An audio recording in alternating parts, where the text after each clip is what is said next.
Kira cemana ko? Ya, kayak gitu ya lo. Cemana lo? Cemana ko? Oh, jadi kelihatan gitu ya. Aku nggak ngerti pula ko. Oh, jadi gitu ya. Lucu banget ya.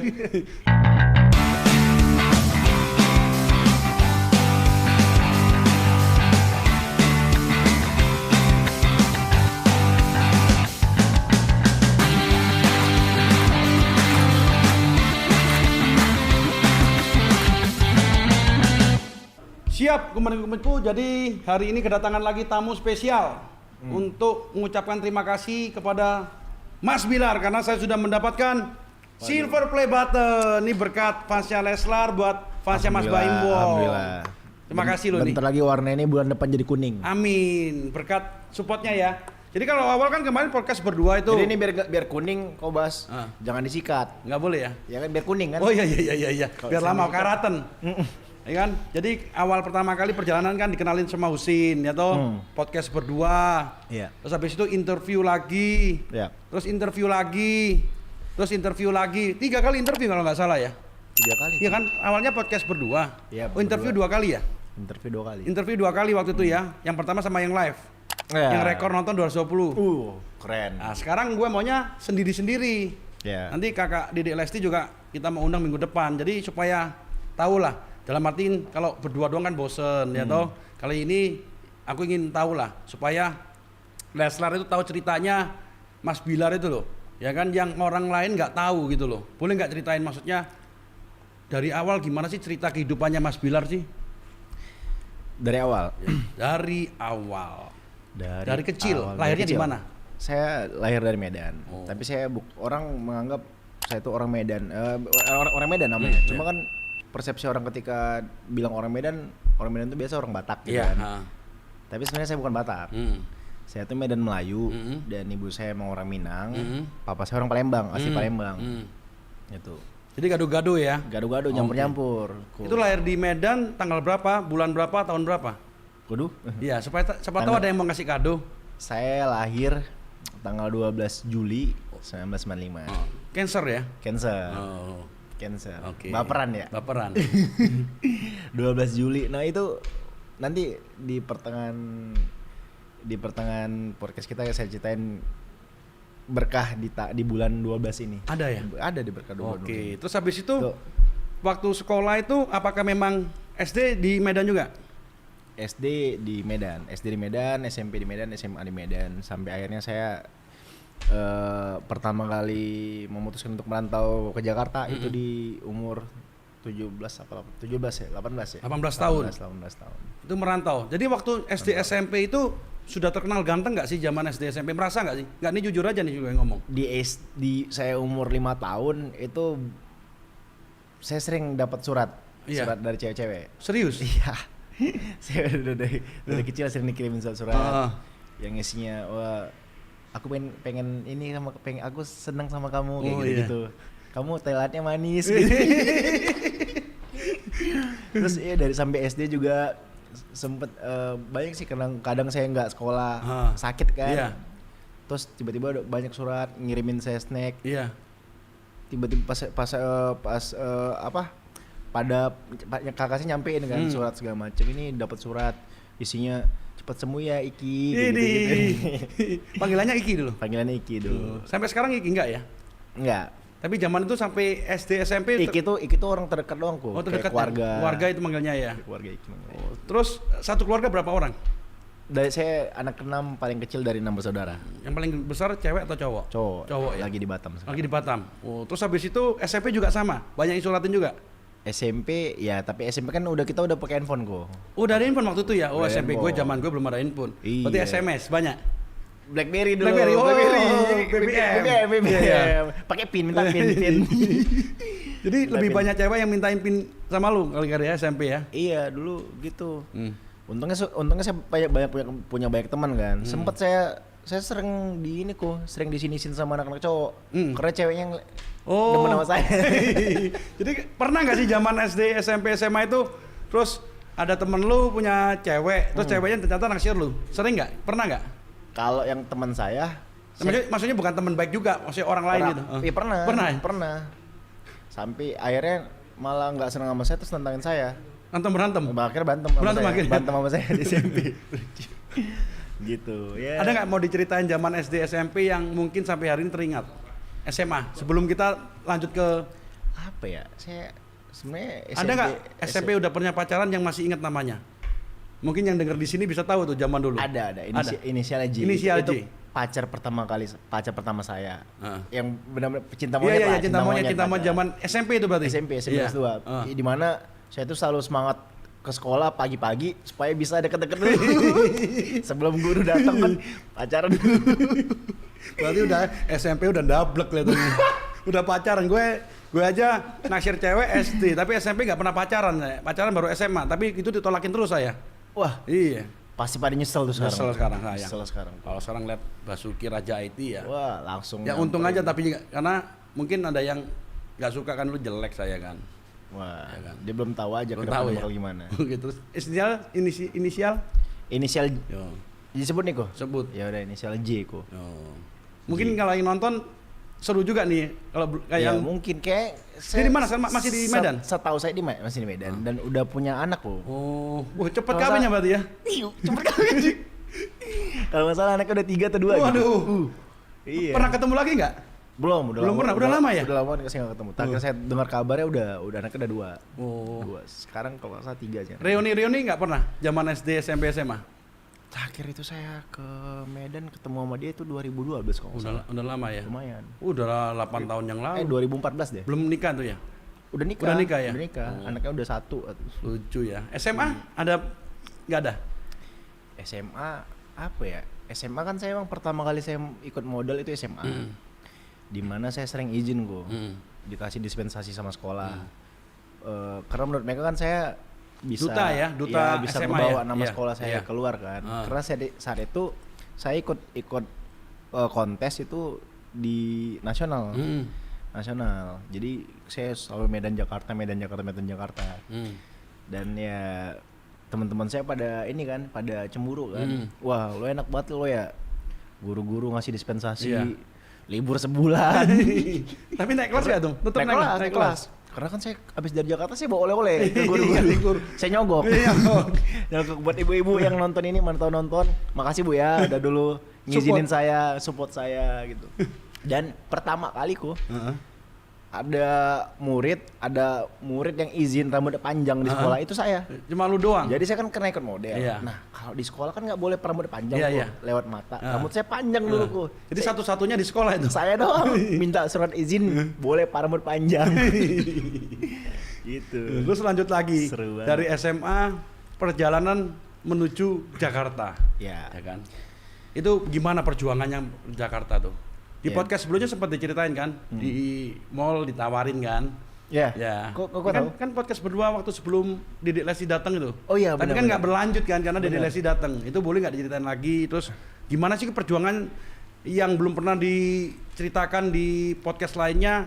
Kisahnya Kakak Bilar, Mas Bilar, Abang Bilar. Panjang sih. Panjang ya. Tapi saya mulai dari sini deh. Itu kan saya mulai masuk model itu di kelas 2 SMA. Di mana ada salah satu agensi model yang nawarin saya untuk ikut model. Yang awalnya saya nggak tertarik karena kan emang saya passionnya bola. Dan emang harusnya cita-cita saya pengen jadi pemain bola profesional. Tapi kalau jadi pemain bola mungkin salah satu pemain bola yang paling ganteng men. Iya lagi. Ya sepertinya sih begitu. Tapi nggak tahu juga sih kalau kena matahari mulu kan. Tapi kan jadi hitamnya hitam manis. Iya hitam manis jatuhnya. Oke, ya, terus gitulah. Terus saya nggak tertarik karena saya bilang, waduh, Kak, aku kan pemain bola gitu kan. Itu kontras dengan dunia modeling. Dengan dunia modeling. Apalagi saya bilang kan, apalagi saya takut banci gitu. Dunia modeling kan dikelilingi dengan banci. Terus dia jelasin kan, enggak lah Dek, enggak, ini kan buat nambah pergaulan kamu, nambah pengalaman kamu. Ya terus setelah itu saya nggak langsung respon kok. 3 bulan saya diamin, akhirnya saya ngerespon. Akhirnya saya yain dengan setelah saya pikir ya udahlah lumayan buat nambah pengalaman saya, nambah pergaulan saya gitu kan. Dan akhirnya saya masuk model. Lalu mulai ikut event. Saya sempat ikut cover guest Aneka Yes dulu. Oh, zaman Aneka, majalah Aneka ya? Iya. Juara 1 saya. Wah, luar biasa. Musuh yang paling berat waktu itu jadi artis juga nggak?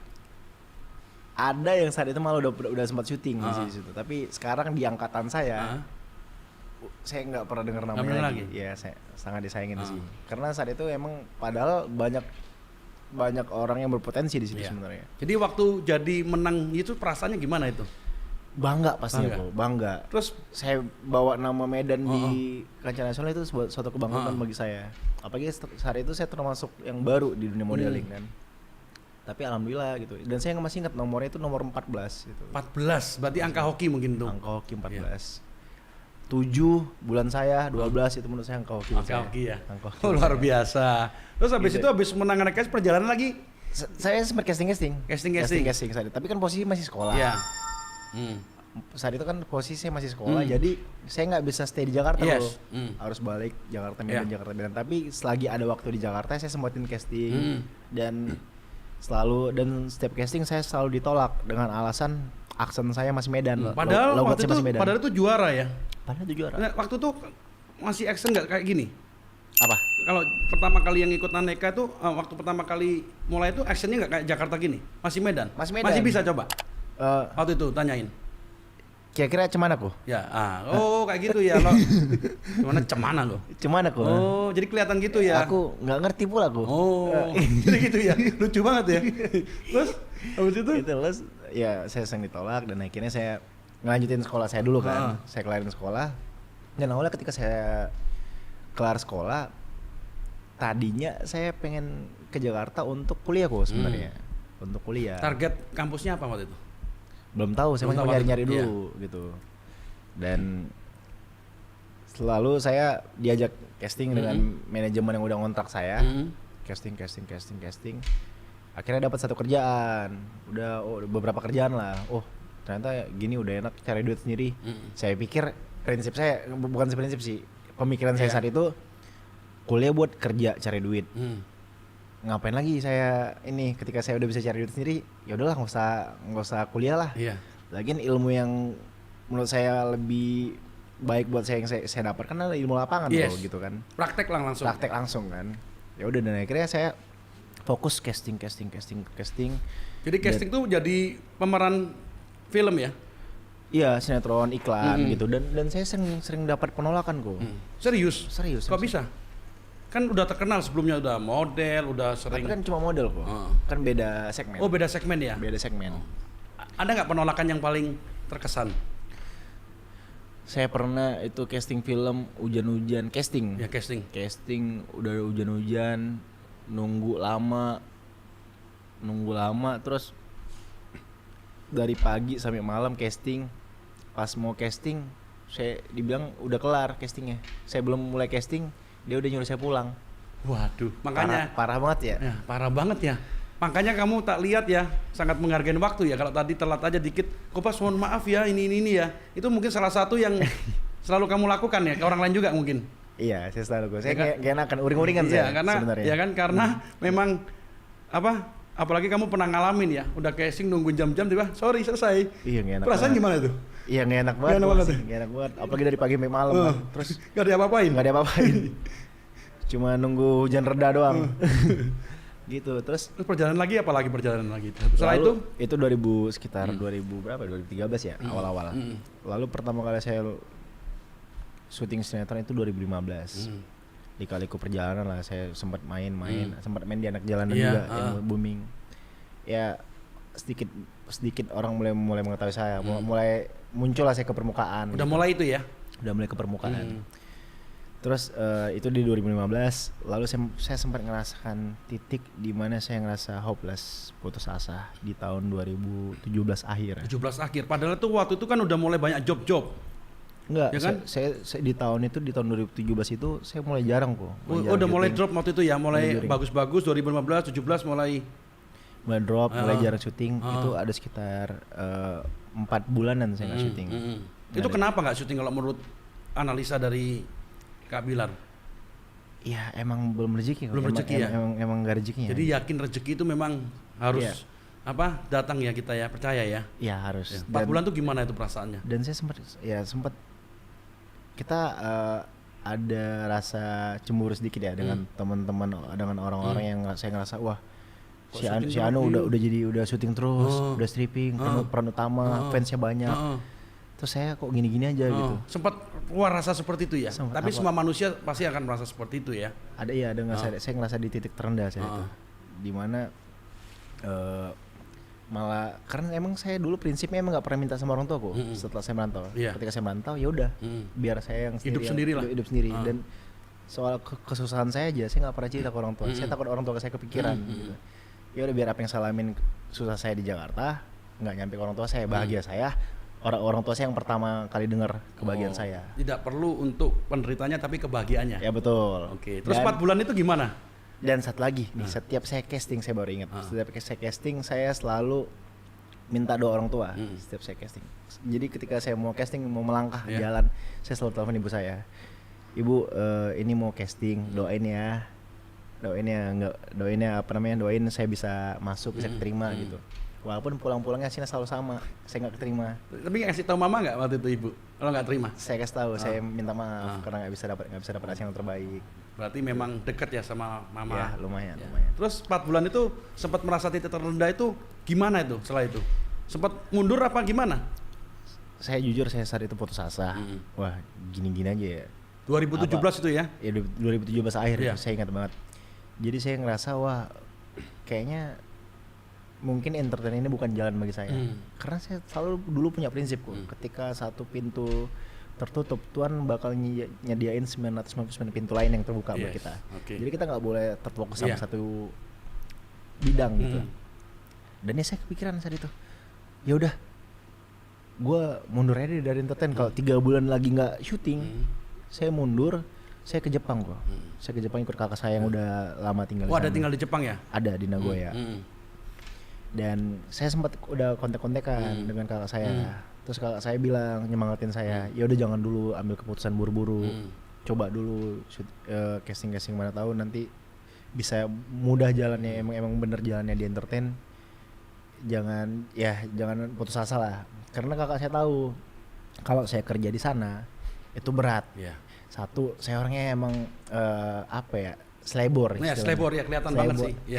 Saya rasa makanya saya butuh orang yang nyendel rapi, ngingetin gitu. Saya orang selebor.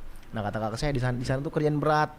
Belum lagi kalau kamu nanti kan kamu awal tuh di Jepang tuh pasti kerjaan yang berat-berat dan yang alat berat. Iya pasti jalanin mesin, nunggu seharian. Nah kakak saya sampai bercanda. Ntar ke Jepang kerja, pulang-pulang jarinya tinggal 3 katanya. Ya memang banyak kejadian tuh. Itu banyak kejadian. Memang karena saudara saya juga ada yang ke Jepang itu kerja juga. Ada cerita temennya kena jarinya karena dia nggak fokus ya, maksudnya lagi capek mungkin itu bisa itu. Wah bayangin kalau waktu itu pikiran waktu ke Taiwan tuh pokoknya kerja aja gitu. Iya, sempat saya pikir ya udah saya kerja di sana kan gajinya juga lumayan walaupun pengeluaran di sana juga besar kan. Lalu di tengah keputusasaan saya di akhir bulan itu ya, akhir bulan Desember kalau salah. Enggak. Itu di akhir tahun. Di awal bulan 2018 saya diajak casting. Tiba-tiba? Iya, diajak casting sama salah satu production house. Yang mana saat itu saya sebenarnya nggak tertarik karena saya ngerasa kalau casting itu biasanya itu cuma formalitas. Jadi ya saya nggak punya chance, nggak punya kesempatan sama sekali untuk dapat. Jadi casting itu cuma formalitas dalam arti? Iya, biasanya mereka udah punya pemain-pemain yang udah dicop-copin lah. Udah ada slotnya. Gitu. Jadi cuma casting cuma formalitas supaya kelihatan. Atau mungkin dapat peran-peran kecil. Iya. Untuk peran-peran kecil. Peran kecil tuh maksudnya kalau sebentar lewat. Ya pendukung pendukung gitu. Lalu ada salah satu sahabat saya yang sekarang masih berteman dekat dengan saya, nyemangatin saya saat itu, jemput saya. Ya udah yuk casting lo, jangan putus asa gitu loh. Ayo. Saya bisa nebak itu kelihatannya. Siapa? Cowok cewek? Cowok. Oh, yang biasa casting podcast juga ya? Iya, pernah. Siapa namanya itu? Adiskai. Iya. Adiskai. Lalu si Adiskai ini bilang, ayo Laki. Kan saat itu saya belum punya kendaraan kok. Belum punya kendaraan saya kok. Belum ada asisten juga. Belum ada Moreno ya? Belum ada Moreno. Belum ada asisten saya. Terus sendiri itu ya? Sendiri saya. Lalu dan cerita tentang mobil saya nih kita skip ke belakang ya.